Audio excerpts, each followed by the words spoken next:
Mummy और uncle गंदा काम करवाते हैं, टीचर से बोली नाबालिग छात्रा। मुंबई में शर्मनाक कांड। मुंबई के घाटकोपर इलाके से झकझोर देने वाला मामला सामने आया है। 10वीं कक्षा में पढ़ने वाली एक नाबालिग लड़की ने अपनी ही मां और पड़ोसी शख्स के खिलाफ पुलिस में शिकायत दर्ज कराई है। आरोप है कि दोनों ने पैसे के लिए उसे जबरन देह व्यापार में धकेल दिया। पुलिस ने दोनों के खिलाफ मामला दर्ज कर लिया है और जांच जारी है। पीड़िता के अनुसार अप्रैल से ही उसकी मां और पड़ोसी उसे वेश्यावृत्ति के लिए मजबूर कर रहे थे।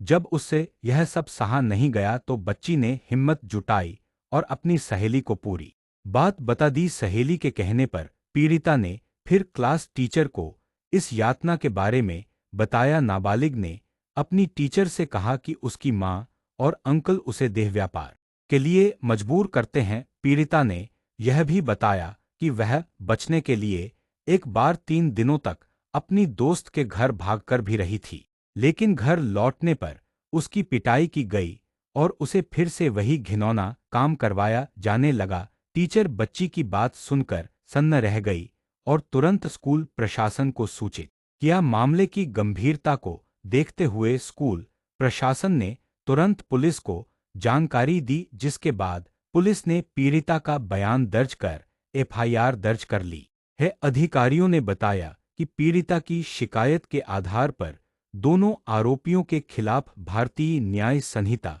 बीएनएस की धारा 64 बलात्कार, 98 बच्चे को वेश्यावृत्ति के लिए बेचना और पोक्सो एक्ट की संबंधित धाराओं में मामला दर्ज किया गया है।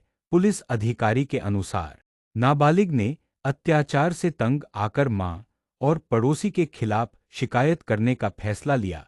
पुलिस इस पूरे मामले की हर पहलू से जांच कर रही है ताकि बच्ची को न्याय मिल सके और दोषियों पर सख्त कार्रवाई हो सके।